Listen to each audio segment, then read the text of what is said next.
ছাত্ৰ ছাত্ৰীসকল EduAid ক্লাছলৈ তোমালোকক স্বাগতম তোমালোকৰ ক্লাছ 10 ৰ হাফ ইয়াৰলি এক্সামৰ প্ৰিপাৰেচনৰ বাবে EduAid ৰ পৰা যিবিলাক ভিডিঅ' প্ৰস্তুত কৰি উলিওৱা হৈছে তাৰে এইটো এটা পাৰ্ট তো ভিডিঅ'টো সম্পূৰ্ণ কৰি চাবা ভালদৰে বুজি পাবা এই ভিডিঅ'টিত আজি আমি ডিসকাস কৰিম কিছুমান বিশেষ কোণৰ ত্ৰিকোণমিতিক অনুপাত মানে some special angles having trigonometric ratios so trigonometric ratios of some special angles ঠিক আছে তো বহুতে স্টুডেন্ট বিলাকে বহুতে কি কৰে এই অ্যাঙ্গুলাৰ trigonometric ratio বিলাক মুখস্থ কৰে তো মুখস্থ কৰাৰ কোনো দৰকাৰ নাই এটা টেকনিক আছে টেকনিকটো তোমালোকে ভালদৰে বুজিবা বুজিললে নিজে নিজে trigonometric ratio সমূহ সেই স্পেশাল কোণ বিলাকৰ কাৰণে মনত কৰি লব পাৰিবা ঠিক আছে তো মই টেকনিকটো দেখাই দিছো ভালদৰে চাইবা কেনেকৈ মনত ৰাখিবা তো প্ৰথমতে কি কৰিবা 0 ৰ পৰা 4 লৈকে চাৰিটা ডিজিট লিখি লবা 0 1 2 3 4 ইয়াৰ পিছত প্ৰত্যেকটো ডিজিটক 4 ৰে হৰণ কৰি দিবা ভেৰি সিম্পল 0 ৰ পৰা 4 লৈকে লিখিবা লিখি প্ৰত্যেককে 4 ৰে হৰণ কৰি দিবা দিয়াৰ পিছত হিহঁতৰ স্কয়াৰ ৰুট বিলাক লবা নেকে স্কয়াৰ ৰুট লবা এতিয়া এই প্ৰত্যেকটো স্কয়াৰ ৰুটৰ ভ্যালু বিলাক কি হ'ব তে 0 4 ৰে ডিভাইড কৰিলে আমি 0 পাম 1 ক 4 ৰে ডিভাইড কৰি স্কয়াৰ ৰুট ললে আমি হাফ পাম 2 4 ৰে ডিভাইড কৰি স্কয়াৰ ৰুট ললে 1/√2 পাম 3 4 ৰে ডিভাইড কৰি স্কয়াৰ ৰুট ললে √3/2 পাম আৰু 4 4 ৰে ডিভাইড কৰি স্কয়াৰ ৰুট ললে 1 পাম ঠিক আছে তেতিয়া কথা হল ইহতি কি বুজাব এই যে 0 হাফ 1/√2 √3/2 আৰু 1 পালো ইহতি কি বুজায় sin trigonometric অনুপাতৰ 0 ডিগ্ৰীৰ কাৰণে 30 ডিগ্ৰীৰ কাৰণে 45 ডিগ্ৰীৰ কাৰণে 60 ডিগ্ৰীৰ কাৰণে আৰু 90 ডিগ্ৰীৰ কাৰণে মানসমূহ বুজায় তাৰ মানে sin 0 ডিগ্ৰী 0 হ'ব sin 30 ডিগ্ৰী হাফ হ'ব sin of 45 ডিগ্ৰী 1/√2 হ'ব sin of 60 ডিগ্ৰী √3/2 হ'ব আৰু sin of 90 ডিগ্ৰী 1 হ'ব ঠিক আছে তোমালোকে অকল এই লাইনটো মনত ৰাখিলে হ'ল অকল এই লাইনটো তোমালোকে মনত ৰাখিবা বাকি হৈ যাব আৰু চিন্তা নাই এই লাইনটো খালি তোমালোকে মনত ৰাখিলে হ'ল এতিয়া কথা হ'ল বাকি বিলাক আমি কেনেকৈ পাম যে এই বিশেষ এংগল সমূহৰ কাৰণে cosৰ মানসমূহ কেনেকৈ পাম tanৰ মানসমূহ কেনেকৈ পাম cotৰ মান কেনেকৈ পাম secৰ মান কেনেকৈ পাম আৰু cosecৰ মান কেনেকৈ পাম সেইটো হ'ল আমাৰ নেক্সট পইণ্টটো এতিয়া চোৱা আমি জানো যে সাইনৰ যদি প্ৰতিক্ৰম লোৱা হয় ৰেচিপ্ৰকেল লোৱা হয় আমি cosec পাম গতিকে সাইনৰ যিবিলাক মান পালো 0 30 45 60 আৰু 90 ডিগ্ৰীৰ কাৰণে যিবিলাক মান পালো সেই মানসমূহৰ যদি আমি প্ৰতিক্ৰম বিলাক লওঁ তেতিয়া cosec 0 degree 30 degree cosec 45 degree cosec 60 degree আৰু cosec 90 ডিগ্ৰীৰ কাৰণে আমি মানসমূহ পাম এতিয়া sin 0 ডিগ্ৰী মানে 0 পাইছো এতিয়া cosec 0 মানে কি হ'ব sin 0 ৰেচিপ্ৰকেল গতিকে sin 0 ৰ যিটো মান পালো 0 তাৰ যদি প্ৰতিক্ৰম লওঁ আমি আনডিফাইন পাওঁ সংজ্ঞাহীন পাওঁ গতিকে আমি ইনফিনিটি লিখিম ঠিক তেনেকে sin 30 ডিগ্ৰী হাফ পাইছো গতিকে হাফৰ যদি প্ৰতিক্ৰম আমি লওঁ 2 পাম গতিকে cosec 30 ৰ মানটো কি হ'ব sin 30 ৰ প্ৰতিক্ৰম sin 30 মানে হাফ পাইছো গতিকে cosec 30 মানে হ'ব হাফৰ প্ৰতিক্ৰম ঠিক তেনেকে sin 45 ডিগ্ৰী 1/√2 পাইছো এতিয়া 1/√2 ৰ প্ৰতিক্ৰম কিমান হ'ব √2 হ'ব গতিকে cosec 45 ডিগ্ৰী হ'ব √2 sin 60 ডিগ্ৰী পালো √3/2 গতিকে sin 60 ডিগ্ৰীৰ প্ৰতিক্ৰম ললে আমি cosec 60 ডিগ্ৰী পাম তে sin 60 ডিগ্ৰী যে √3/2 পালো √3/2 ৰ প্ৰতিক্ৰম কিমান হয় 2/√3 গতিকে cosec 60 ৰ মানটো হ'ব 2/√3 ঠিক তেনেকে sin 91 পাইছো তো sin 90 ৰ প্ৰতিক্ৰম ললে cosec 90 পাম তে sin 90 যদি 1 হয় 1 ৰ প্ৰতিক্ৰম 1 হ'ব গতিকে cosec 90 ৰ মানটো 1 হ'ব তেছপা আমি মনত ৰাখিছিলো অকল সাইনৰ লাইনটোহে মনত ৰাখিছিলো sin 0 degree sin 30 degree sin 45 degree sin 60 degree আৰু sin 90 ডিগ্ৰী তাৰ মান বিলাকে আমি মনত ৰাখিলো তাৰ পৰা আমি cosec বিলাকো পাই গ'ল ঠিক আছে এতিয়া কথা হ'ল যে cos বিলাক আমি কেনেকৈ পাম তো তুমি কি কৰিবা এই সাইনৰ যেটো শাৰী লিখিছা লাইন যেটো লিখিছা সাইনৰ লাইন এই লাইনটোক যেতিয়া উল্টা ফালৰ পৰা লিখি আহিবা তাৰ মানে প্ৰথমতে 1 লিখিলা এই খোফালৰটো বাওফালে লিখিলো তে খোফালৰ পৰা 2 নম্বৰ সাইনৰ শাৰীত গেছিলে √3/2 এতিয়া বাওফালৰ পৰা 2 নম্বৰত √3/2 হ'ল খোফালৰ পৰা 3 নম্বৰত 1/√2 আছিল সাইনৰ শাৰীত গতিকে cosৰ শাৰীটোত বাওফালৰ পৰা 3 নম্বৰত 1/√2 লিখিলো মানে উল্টাকে লিখি আহিছো cosৰ লাইনটো পাবলৈ আমি কি কৰিলো সাইনৰ শাৰীটোক উল্টাকে লিখি আহিলো তেতিয়া আমি cosৰ শাৰীটো পাই যাম ঠিক আছে এতিয়া cosৰ প্ৰতিক্ৰম হৈ গ'ল sec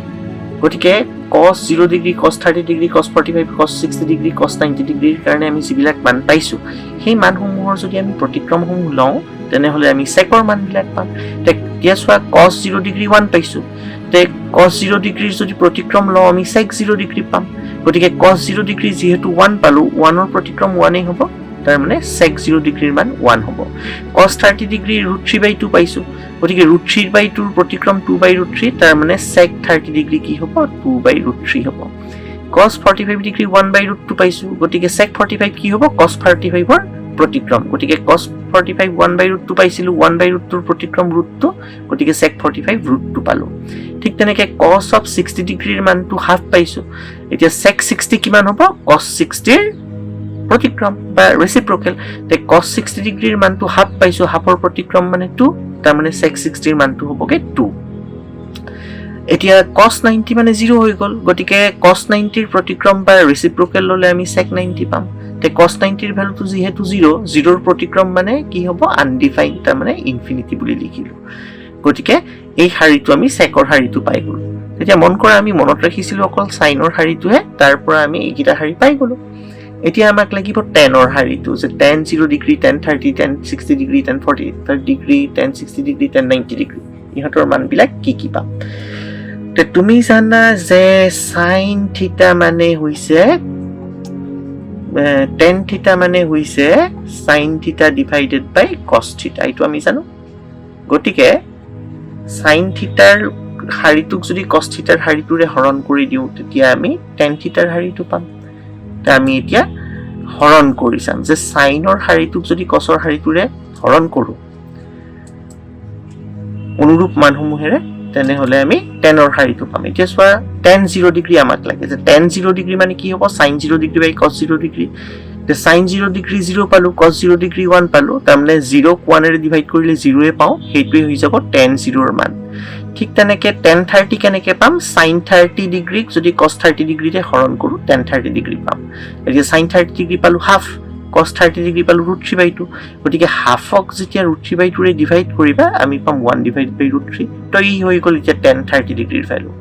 ঠিক তেনেকে tan 45 ডিগ্ৰী মানে হ'ব sin 45 ডিভাইডেড বাই cos 45 তে sin 45 পালো হাফ 1/√2 cos 45 পালো 1/√2 তে 1/√2 ডিভাইডেড বাই 1/√2 হৈ গল 1 sin 60 ডিগ্ৰী √3/2 cos 60 ডিগ্ৰী 1/2 গতিকে sin 60 ডিগ্ৰী যদি cos 60 ডিগ্ৰীৰে হৰণ কৰো বা ডিভাইড কৰো আমি tan 60 ডিগ্ৰী পাম তে √3/2 ডিভাইডেড বাই হাফ মানে হৈ গল √3 তে ই হৈ গল tan 60 ডিগ্ৰীৰ মান tan 60 ডিগ্ৰী মানে √3 এতিয়া tan 90 ডিগ্ৰী কি হ'ব sin 90 ডিগ্ৰী যদি আমি cos 90 ডিগ্ৰীৰে হৰণ কৰো tan 90 ডিগ্ৰী পাম তে sin 90 হৈ গল 1 cos 90 হৈ গল 0 1 divided by 0 মানে undefined হ'ব তাহলে মই ইনফিনিটি লিখিম ঠিক আছে এতিয়া ইয়াৰ পৰা মই কটৰ শাৰীটো পাম যে কট মানে আমি জানো টেনৰ প্ৰতিক্ৰম গতিকে টেনৰ শাৰীটোৰ যদি আমি প্ৰতিক্ৰম বিলাক লওঁ কটৰ প্ৰতিক্ৰম পাম তে 0 ৰ প্ৰতিক্ৰম এনেকৈ লিখিলো 1/√3 ৰ প্ৰতিক্ৰমটো এনেকৈ লিখিলো তে ইহঁতকিটা আমাক কি দিব কটৰ শাৰীটো দি দিব 1 ৰ প্ৰতিক্ৰম 1 √3 ৰ প্ৰতিক্ৰম 1/√3 আৰু ইনফিনিটিৰ প্ৰতিক্ৰম ললে আমি 0 পাওঁ কি দেখিলা অকল আমি মনত ৰাখিব লাগে সাইনৰ শাৰীটো তাৰ পৰা আমি গোটেই বিলাক শাৰী এটা এটাকে পাই যাম তে মনত ৰাখাৰ কাৰণে কি কৰিবা এতিয়া ইয়াতে তুমি জানিলা যে সাইনৰ শাৰীটোক যেতিয়া মই উল্টাকে লিখি আহো cosৰ শাৰীটো পাওঁ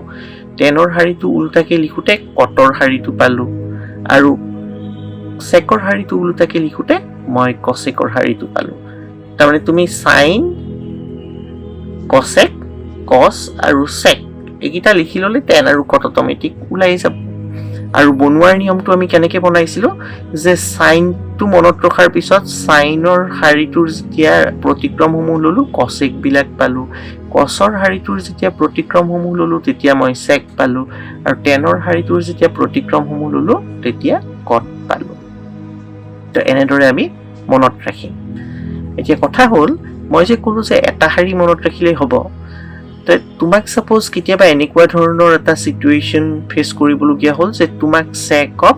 60 ডিগ্ৰীৰ মানটো লাগে আৰু তুমি পাহৰি গলা তে তুমি কেনেকৈ মনত ৰাখিবা যে সাইনৰ শাৰীটো মনত ৰাখিব দিছিলো গতিকে sin 60 ডিগ্ৰী মানে তুমি আগতে মনত কৰিবা √3 ডিভাইডেড বাই 2 এতিয়া cos 60 কিমান হ'ব কাৰণ আমি জানো cos 60 ৰ প্ৰতিক্ৰম ললে sec 60 পাম তে sin 60 ডিগ্ৰী √3/2 তে cos 60 ডিগ্ৰী কেনেকৈ পাম অকমান আগতে মই কৈ আহিছিলোঁ যে সাইনৰ শাৰীটো উল্টাকৈ লিখিলে cosৰ শাৰীটো পাম গতিকে সাইনৰ 30 ডিগ্ৰীৰ মান যেটো হ'ব হি হ'বকে cosৰ 60 ডিগ্ৰীৰ মান যেনেকৈ sin 60 ডিগ্ৰীৰ মান যেটো হয় হেতু হ'বকে cosৰ 30 ডিগ্ৰীৰ মান গতিকে cos 60 মানে কি হ'ব সাইনৰ শাৰীটো উল্টাকৈ লিখোতে আমি 60 ডিগ্ৰীৰ জায়গাত হাফটো পাম আমি উল্টাকৈ নাম্বাৰিং বিলাক কৰিম 0 degree 30 degree 45 degree 60 degree 90 degree cosৰ কাৰণে উল্টাকৈ আমি লিখি আহো গতিকে সোঁফালৰ পৰা আমি 0 ডিগ্ৰী 30 ডিগ্ৰী 45 ডিগ্ৰী 60 ডিগ্ৰী আৰু 90 ডিগ্ৰী বুলি ভাবিম তেতিয়া হাফটো ক'ত পৰিব cos 60 ডিগ্ৰীৰ জায়গাত পৰি যাব গতিকে cos 60 টো তোমাৰ এতিয়া মনত পৰি গ'ল যে cos 60 হৈ গৈ হাফ গতিকে sec 60 কিমান হ'ব cos 60 ৰ ৰেচিপ্ৰকেল 1 / cos 60 ডিগ্ৰী তাৰ মানে হৈ গ'ল হাফৰ ৰেচিপ্ৰকেল বা হাফৰ প্ৰতিক্ৰম তাৰ মানে 2 তো এনেদৰে তুমি মেন্টালি মনত ৰাখিব পাৰিবা এতিয়া চোৱা sec 60 ৰ মানটো আমি টেবুলত 2 পাইছো নে টেবুলত 2 পাইছো ঠিক আছে এনেদৰে আমি টেবুলৰ ভ্যালু বিলাক মনত ৰাখিব পাৰো তো ইয়াৰ পৰা বিভিন্ন ধৰণৰ কোৱেশ্চন পাবা এতিয়া অকল এংগল বিলাকৰ মান বিলাকে তোমাক বিচাৰিব ত্ৰিকোণমিতিক অনুপাত বিলাকে তোমাক লাগিব এইটো চেপ্টাৰৰ আন্ডাৰত তুমি সাপোজ এনেকুৱা ধৰণে অংক এটা চিন্তা কৰিলা তোমাক সাপোজ এনেকৈ দিলে প্ৰমাণ কৰিবলৈ যে 2 tan of 30 degree divided by 1 - tan square of 30 degree equal to